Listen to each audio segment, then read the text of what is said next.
Dear student, अस्सलाम वालेकुम। Welcome to the concept of mathematics. आपकी खिदमत में आपका होस्ट मोहम्मद शुएब हाशमी नई वीडियो के साथ हाजिर है। प्यारे बच्चों, आप यकीनी तौर पे यूट्यूब पे मेरी वीडियो देखते हैं और अपने कॉन्सेप्ट्स क्लियर करते हैं। मेरी वीडियो या चैनल खोलने का मकसद ही सिर्फ यह है कि आपके कॉन्सेप्ट्स क्लियर किए जाएँ कि क्वेश्चन को हल कैसे करना है, उसका मेथड क्या है, उसका तरीक़ाकार क्या है, उसको कैसे हल करना है, उसको कैसे समझना है। तो प्यारे बच्चों, मैं कोशिश करता हूँ कि मैं आपको आसान से आसान तरीके से समझाऊँ ताकि कमज़ोर से कमज़ोर बच्चा भी मेरी जो बात जो मैंने कही होती है या जो भी मैं बोल रहा होता हूँ उसको फ़ौरन समझ लें। तो इसका फीडबैक मुझे मिलता रहता है व्यूज़ की शक्ल में, लाइक की शक्ल में, सब्सक्राइब की शक्ल में और कमेंट्स की शक्ल में, जो मेरे लिए बहुत ही खुशी और इत्मीनान की बात है। तो मैं कोशिश करता हूँ कि जो अगली वीडियो वो पिछली वीडियो से ज़्यादा बेहतर होनी चाहिए। तो प्यारे बच्चों, आज हम जो वीडियो बनाने जा रहे हैं वो है क्लास 9 यूनिट 9 और उसका जो थीम है वो है इंट्रोडक्शन टू कोऑर्डिनेट ज्योमेट्री। ये ज्योमेट्री के मुतल्लिक है। प्यारे बच्चों, ये मैं बताना चाहता हूँ कि ज्योमेट्री मैथमेटिक्स की सबसे इंटरेस्टिंग और सबसे जो है वो यूज़फुल जो है वो टूल्स है मैथमेटिक्स का। कि आप ज्योमेट्री सीखेंगे तो आगे जाके आप इंजीनियरिंग में जाएंगे तो आप मुख्तलिफ़ किस्म की जो है वो स्ट्रक्चर बनाएंगे, मुख्तलिफ़ चीज़ें, जैसे इंजीनियरिंग में बच्चे जाते हैं, मुख्तलिफ़ सिविल इंजीनियरिंग में ख़ास कर जाते हैं, मुख्तलिफ़ मॉडल्स बनाते हैं, मुख्तलिफ़ बिल्डिंग कंस्ट्रक्शन करते हैं या मुख्तलिफ़ मैकेनिकल वर्क में जाते हैं। तो उसके लिए ये जो ज्योमेट्री है उसका जानना बहुत ज़रूरी है। तो प्यारे बच्चों, अब हम अपने टॉपिक की तरफ आते हैं। हमारा टॉपिक है इंट्रोडक्शन टू कोऑर्डिनेट ज्योमेट्री। पहले हम करते हैं ज्योमेट्री को डिस्कस। ज्योमेट्री क्या है? Geometry the study of geometrical shape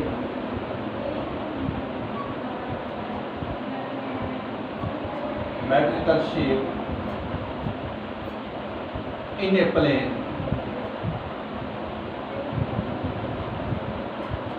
is called geometry.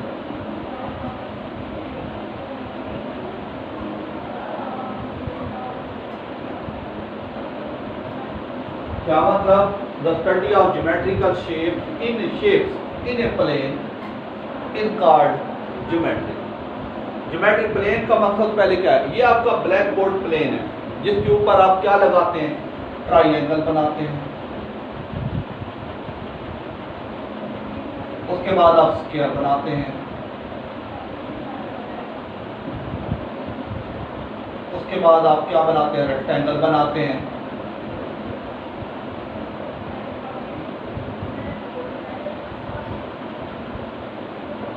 उसके बाद आप पैरेललोग्राम बनाते हैं।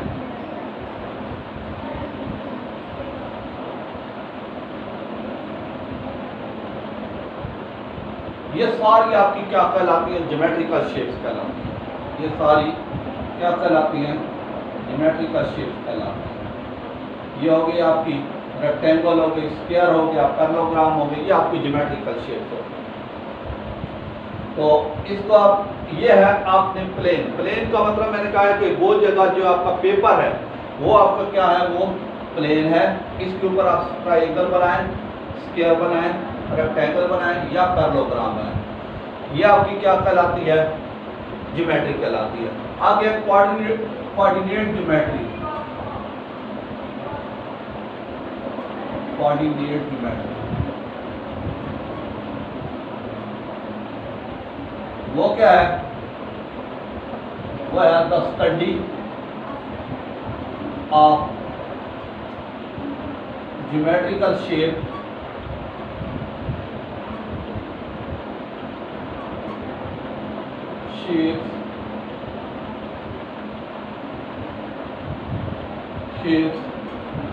in a Cartesian plane.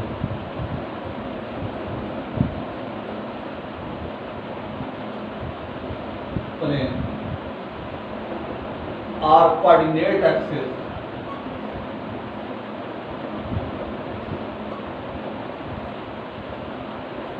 axis is called,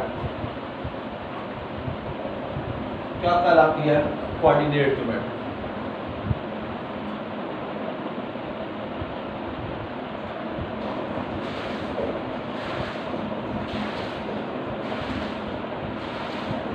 कहने का मकसद क्या है? ये आपके कोऑर्डिनेट एक्सिस है,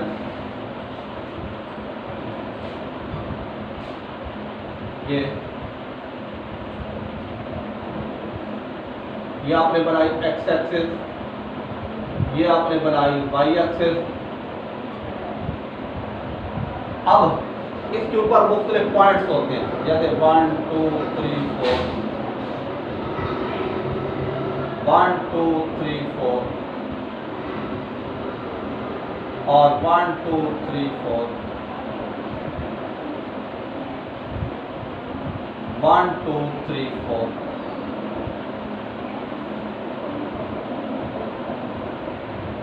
इसमें फर्क क्या है? एक ऑर्डर पेयर आपने ये ले लिया, 1 और 3 के सामने ये ले लिया, 1 और 3। दूसरा ऑर्डर पेयर आपने ले लिया, यहाँ पे 2 और -4, -2 और 4 और 4। तीसरा ऑर्डर पेयर आपने ले लिया -3 और ये ले लिया आपने -3 और 1 ले लिया, या आप इधर ले लें -3 और 2 ले लें। क्या मतलब? अब इसको मिलाएं और इसको मिलाएं और इनको मिलाएं। ये आपकी शेप कौन सी बन गई? ट्रायंगल शेप बन गई। यानी कहने का मकसद ये है कि वो ज्योमेट्रिकल शेप्स जो आप बेशक ट्रायंगल बनाए, स्क्वायर बनाए, रेक्टेंगल बनाए, पैरेललोग्राम बनाए, ऑर्डर पेयर को यूज करके, ऑर्डर पेयर, ये देखिए ऑर्डर पेयर 1 2 3।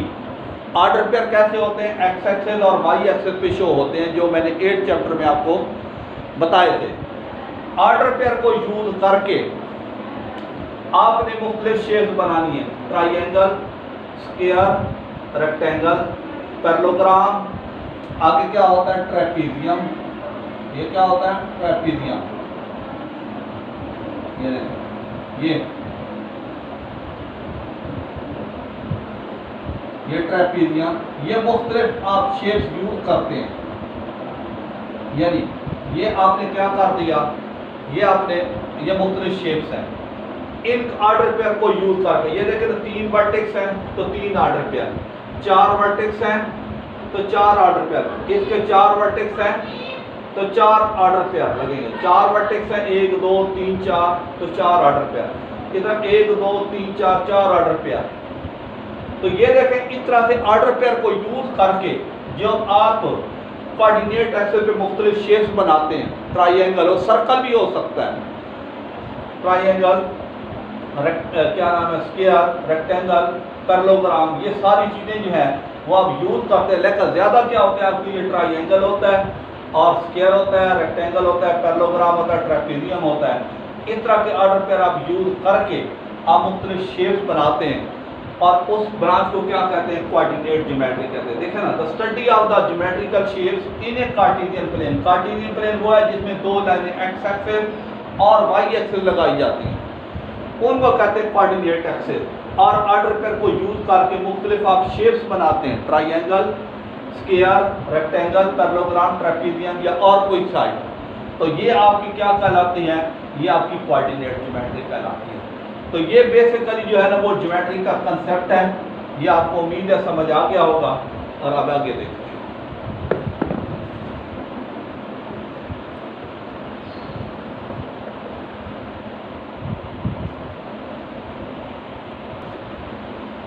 जी बच्चों, अब है हमारे पास, हमने प्रूव करना है डिस्टेंस फार्मूला बिटवीन 2 पॉइंट। इसको करने का 2 पॉइंट्स को मेरा 2 ऑर्डर पेयर है। अब देखिए मैं कैसे लगाता हूं। ये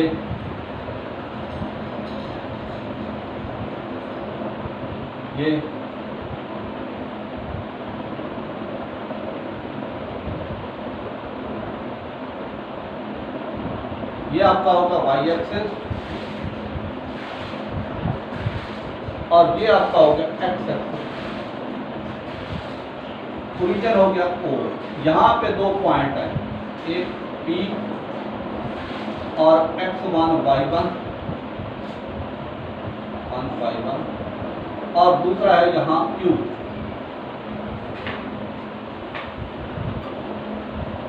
x2 और y2 इनके दरम्यान ये डिस्टेंस निकालना है। हाँ जी, इधर आप लेंगे let us consider 2 points P into x1 y1 and q into x2 y2 on a coordinate plane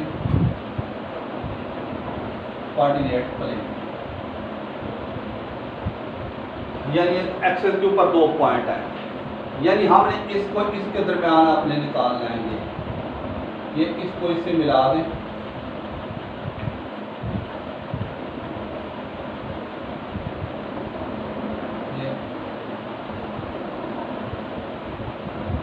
ये आपके दो पॉइंट हो गए, ये हो गया।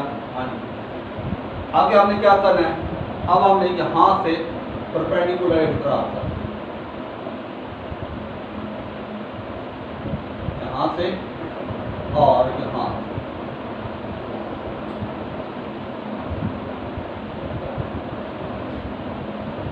ठीक है, आगे लिखना है draw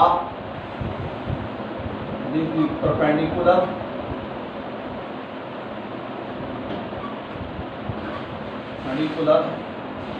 from P and Q on x-axis respectively बारी बारी। ठीक हो गया जी। अब हमने करना क्या है, अब हम यहां से यहां तक ये फासला लेना है x2। ठीक हो गया, और यहां से यहां तक हमने फासला लेना है x1। ठीक हो गया जी। अब इसके ऑर्डर पेयर बनेंगे x2 और 0। क्यों, मैंने पीछे बताया पिछली में x एक्सेस पे y 0 होता है और इस पे क्या आ जाएगा x1 और 0। इस पे x1 है और ये y जो है वो एब्सेंट है, इस वजह से y 0। आगे हाँ जी, आगे वो कहता है कि ड्रा परपेंडिकुलर, हाँ जी रेस्पेक्टिव। आगे वो कहता है कि इसको ड्रा परपेंडिकुलर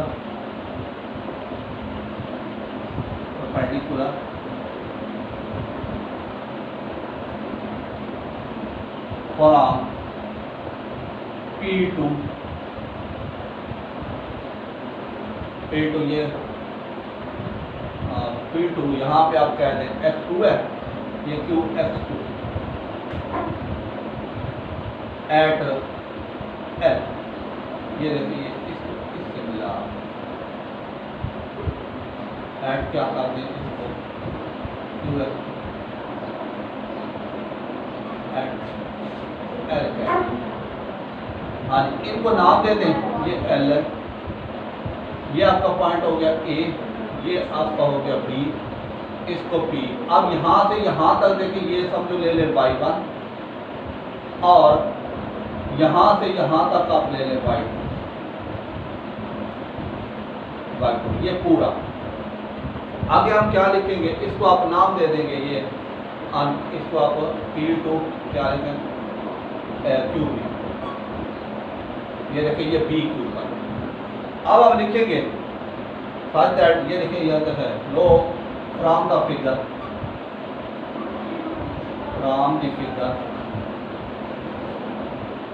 क्या है OA, क्या है x1 और OB क्या है x2 और AP क्या है वो है y1 और AP क्या है और क्या है BQ क्या है वो है आपका y2। हाँ जी, अब यहाँ पे ये आप देखेंगे ये आ जाएगा यहाँ से यहाँ तक, ये हो जाएगा y1, यानी यहाँ से यहाँ तक y1 है, यहाँ से यहाँ तक क्या है x2, इसका ऑर्डर पेयर बनेगा x2 और y1।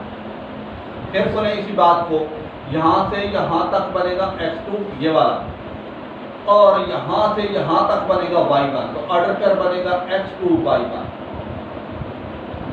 हाँ जी, अब हम क्या करेंगे, अब लिखेंगे OB इज इक्वल टू, अब हमने क्या निकालना है, ये वाली चीज निकालनी है। वो कैसे होगी, इसका तरीका समझे। OB इज इक्वल टू ये आ जाएगा OA प्लस AB। OB क्या है, वो हमारे पास है x2, OA क्या है, हमारे पास है x1। हमने AB निकालना है, ये x2 इधर जाकर क्या हो जाएगा minus x2 minus x1 is equal to AB। तो ये आपके पास आ जाएगा x2 माइनस x1। हाँ जी, अब हमने निकालना है QL, उसका तरीका देखें। अब नो क्या हो जाएगा, अब हो जाएगा now QB is equal to, ये देखें ये पूरा टुकड़ा OB OA प्लस AB के इक्वल है, ये पूरा सेगमेंट। फिर सुने, ये देखें OB जो है OA और AB के सम के इक्वल है। OA की वैल्यू क्या है x1, OB की वैल्यू क्या है x2 और AB की हमने निकाली, ये इधर जाकर माइनस ये हमने डाल दिया।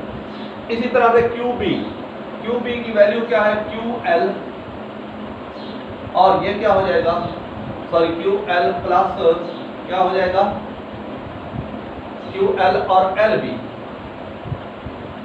हाँ जी, अब QB की वैल्यू क्या है, QB की वैल्यू है वो y2 है, QL की हमने निकालनी है, और LB की वैल्यू यहाँ से यहाँ तक ये आपकी क्या है, सॉरी y1 है, इसको क्या करें y1, तो ये इधर जाकर क्या हो जाएगा y2 minus y1 is equal to QL, यानी इसकी वैल्यु क्या आ जाएगी, वो आ जाएगी y2 माइनस y1। इसकी वैल्यू ये और ये बराबर है। अब ये लिखेंगे सिंस क्या हो जाएगा AB is equal to PL, so PL is equal to x2 minus x1, यानी x2 माइनस x1 ये आ गया। हमने चीज क्या निकालनी है, ये वाली निकालनी है। ये सारी कहानी बनाने का मकसद है कि हमने इसकी लेंथ निकालनी थी, जो हमने निकाल दी y2 माइनस y1, और ये लेंथ निकालनी थी x2 माइनस x1 यानी बेस की, तो ये हमने निकाल दी। अब ये हमारे पास ट्राइंगल बन गई। अब लिखेंगे नो फ्रॉम ट्राइंगल, कौन सा QPL PQL, हाँ जी क्या हो जाएगा PQL, हाँ जी ये क्या हो जाएगा PQL। अब ये आपके पास है राइट एंगल, यहाँ क्या बनेगा 90, ये आपकी क्या कहलाएगी हाइपोटेन्यूज, और ये आपकी क्या कहलाएगी बेस, और ये आपकी क्या कहलाएगी परपेंडिकुलर। ये क्या करेंगे बाय पाइथागोरस थ्योरम, हाँ जी फ्रॉम ट्राइंगल, तो ये क्या आ जाएगा, ये आप क्या आ जाएगा नो बाय पाइथागोरस थ्योरम,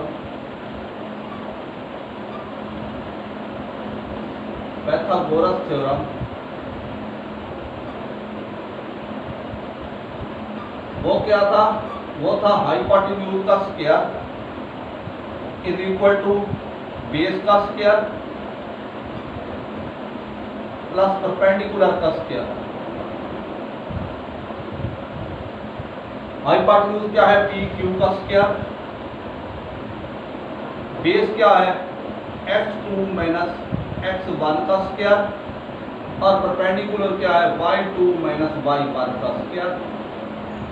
आगे क्या करेंगे स्क्वायर रूट ले लेंगे, इधर भी और इधर भी, x2 माइनस x1 होल का square plus y2 minus y1 whole का स्क्वायर ऊपर स्क्वायर रूट, ये कट गया, ये आ जाएगा P Q is equal to x2 minus x1 whole का square plus y2 minus y1 whole का स्क्वायर ऊपर स्क्वायर रूट।